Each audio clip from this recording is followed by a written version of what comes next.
السلام علیکم ورحمۃ اللہ۔ آج کا دوسرا نشریہ سیف الرحمان کی زبانی اور پہلے اہم خبروں کا خلاصہ۔ صاحب سمو امیر نے آج اقتصادیات اور سرمایہ کاری کے امور کی سپریم کونسل کے پہلے اجلاس کی صدارت کی۔ آج پوری دنیا کے ساتھ مل کر خواتین کا عالمی دن منا رہا ہے، جس کا سلوگن ہے کل کے پائیدار دن کے لیے آج سماجی نوعیت کی بنیاد پر مساوات۔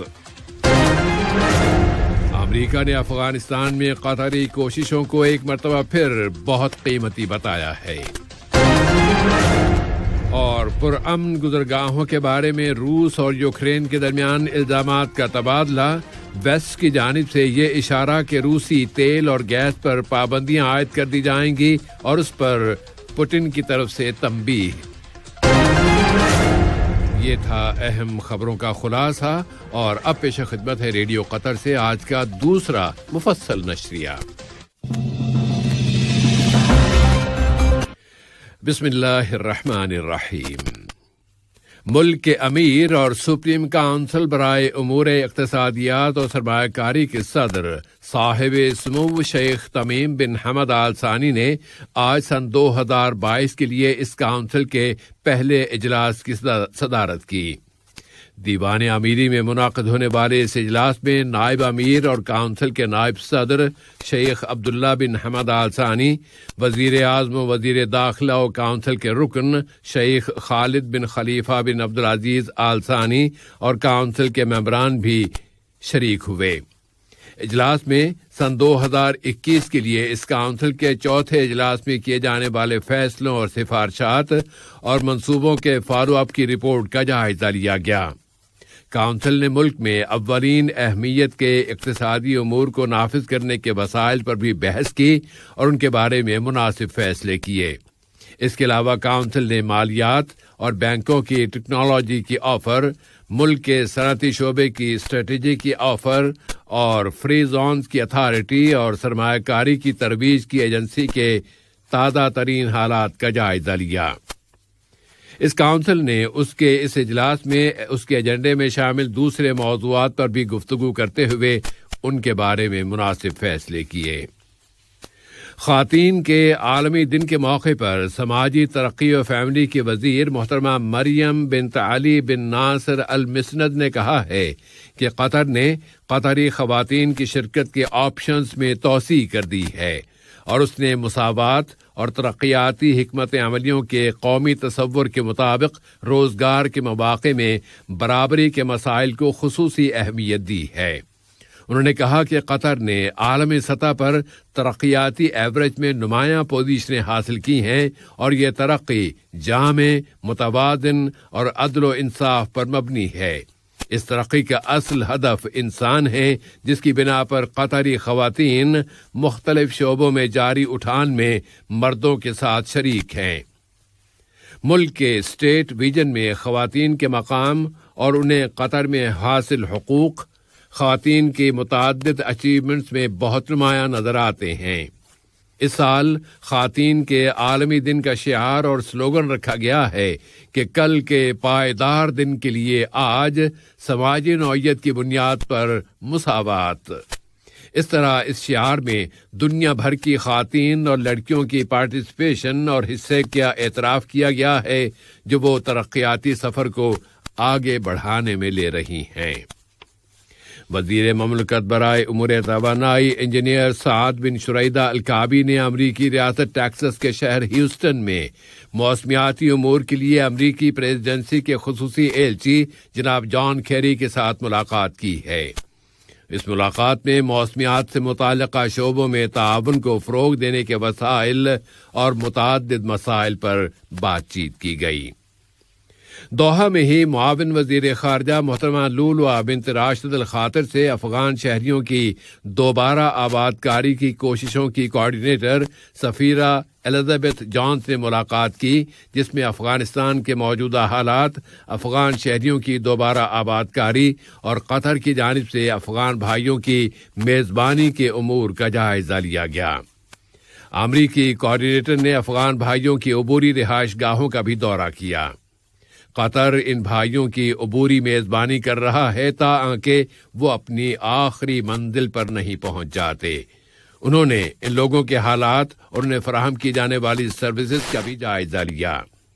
امریکی اہلکار نے مختلف سروسز، تعلیم، سپورٹس، تفریح اور صحت کی فیکلٹیز کا بھی دورہ کیا اور کہا کہ امریکہ قطر کی ان تمام کوششوں کی قدر کرتا ہے اور انہیں قیمتی سمجھتا ہے جو وہ افغانستان سے نکالی گئی فیملیز اور بچوں کی سرپرستی اور میزبانی کے لیے کر رہا ہے۔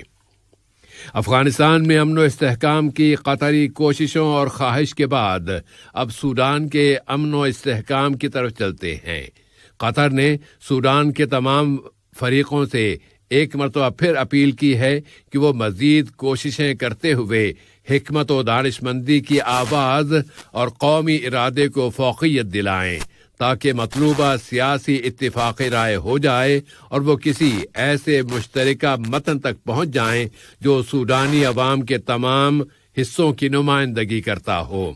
اس کے ذریعے امن اور استحکام کا راستہ ہموار ہو اور اس کے مطابق حقوق انسانی کی حفاظت اور ان کا فروغ ہو سکے۔ جنیوا میں قطری مستقل وفد کی قائم مقام ناظم الامور محترمہ جوہرہ السویدی نے قطر کا بیان پیش کرتے ہوئے یہ اپیل کی ہے۔ انہوں نے زور دے کر کہا ہے کہ قطر سوڈانی استحکام، اس کی سرزمین کی وحدت اور سلامتی چاہتا ہے اور وہ سوڈانی عوام کے ساتھ کھڑا ہے۔ وہ جامع اور منصفانہ امن کے حصول اور استحکام و ترقی میں اضافے پر مشتمل ان کی تمام جائز امنگوں کی مکمل مدد اور حمایت کرتا ہے۔ دنیا بھر میں ڈائیلاگ اور پیس یعنی امن کو فروغ دینے کے لیے قطری سفارتی کوششوں میں دوحہ رواں مہینے کے دوران 20ویں دوحہ انٹرنیشنل فورم کی میزبانی کر رہا ہے، جس میں دنیا بھر سے سربراہان، اہلکاران اور فیصلہ ساز شریک ہوں گے۔ یہ کانفرنس دنیا میں امن و استحکام کو راسخ کرنے کے لیے اور مختلف بین الاقوامی بحرانوں کے حل تلاش کرنے کے لیے ایک بہت اہم پلیٹ فارم کی حیثیت رکھتی ہے۔ اب یوکرین کے بحران کی طرف چلتے ہیں، جہاں روسی فوجیں خارکیو، سومی، میکولائیو اور ماریوپول شہروں میں اپنی کارروائیاں جاری رکھے ہوئی ہیں اور روسی جنگی بحری جہازوں سے شہر اوڈیسا پر زبردست گولہ باری کی گئی ہے اور راکٹ برسائے گئے ہیں۔ ماسکو نے دارالحکومت کییو کی ناکہ بندی مزید سخت کر دی ہے اور خبریں ہیں کہ دارالحکومت کے مشرقی اور جنوبی علاقوں پر بمباری کے ساتھ ساتھ توپ خانے سے بھی گولہ باری کی گئی ہے۔ یوکرین کے صدر ولودیمیر زیلنسکی نے اعتراف کر لیا ہے کہ روس کو یوکرین میں فضائی برتری حاصل ہے۔ انہوں نے پھر مطالبہ کیا ہے کہ یوکرین کی فضائی حدود میں نو فلائی زون قائم کر دیا جائے تاکہ سول باشندوں کی حفاظت ہو سکے۔ انہوں نے مغرب کے اس موقع پر اپنی مایوسی کا اظہار کیا ہے کہ نو فلائی زون قائم کرنے سے روس کے ساتھ ڈائریکٹ اور براہ راست فوجی مقابلہ شروع ہو جائے گا۔ دراصل محصور شہروں سے سول باشندوں کے انخلاء کے لیے اعلان کردہ پرامن گزرگاہوں کے بارے میں متضاد خبریں آ رہی ہیں۔ ماسکو نے کییو پر الزام لگا دیا ہے کہ وہ شہروں سے لوگوں کے نکلنے میں رکاوٹیں کھڑی کر رہا ہے تاکہ لوگوں کو ہیومن شیلڈ کے طور پر استعمال کر سکے۔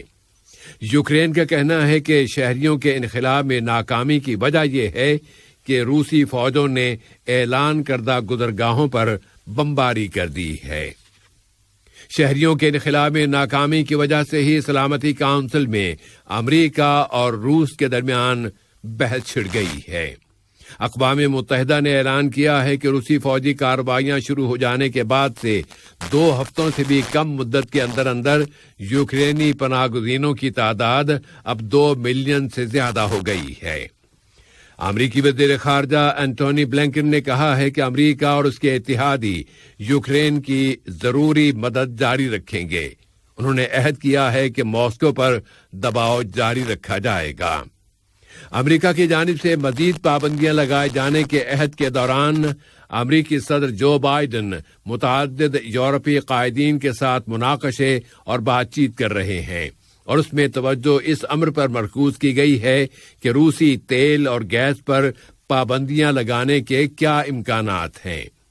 ادھر روس کے صدر ولادیمیر پوٹن نے دھمکی دے دی ہے کہ اس قسم کی پابندیاں لگائے جانے کے ساتھ ہی روس یورپ کو اپنی گیس کی سپلائی فوری طور پر بند کر دے گا۔ اس کا صاف مطلب یہ ہے کہ پھر انرجی اور توانائی کے شعبے میں ایک عالمی بحران اٹھ کھڑا ہوگا اور سپلائی متاثر ہو جائے گی۔ وزارت صحت عامہ نے اعلان کیا ہے کہ ملک میں آج کووڈ-19 کے مزید 146 کیسز رجسٹر ہوئے ہیں اور مزید 316 مریض صحت یاب ہو گئے ہیں۔ اس طرح قطر میں اب تک اس بیماری سے شفا پانے والوں کی مجموعی تعداد 3,55,957 ہو گئی ہے۔ کووڈ کا ایک اور مریض بھی چل بسا ہے جس کی عمر 65 برس تھی۔ اہم خبروں کا خلاصہ ایک مرتبہ پھر۔ صاحب سمو امیر نے آج اقتصادیات اور سرمایہ کاری کے امور کی سپریم کونسل کے پہلے اجلاس کی صدارت کی۔ قطر آج پوری دنیا کے ساتھ مل کر خواتین کا عالمی دن منا رہا ہے، جس کا سلوگن ہے کل کے پائیدار دن کے لیے آج سماجی نوعیت کی بنیاد پر مساوات۔ امریکہ نے افغانستان میں قطری کوششوں کو ایک مرتبہ پھر بہت قیمتی بتایا ہے۔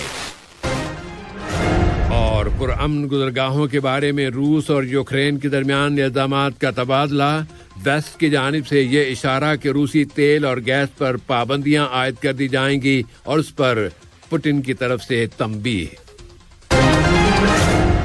ریڈیو قطر سے آج کا دوسرا نشریہ اپنے اختتام کو پہنچا۔ فی امان اللہ۔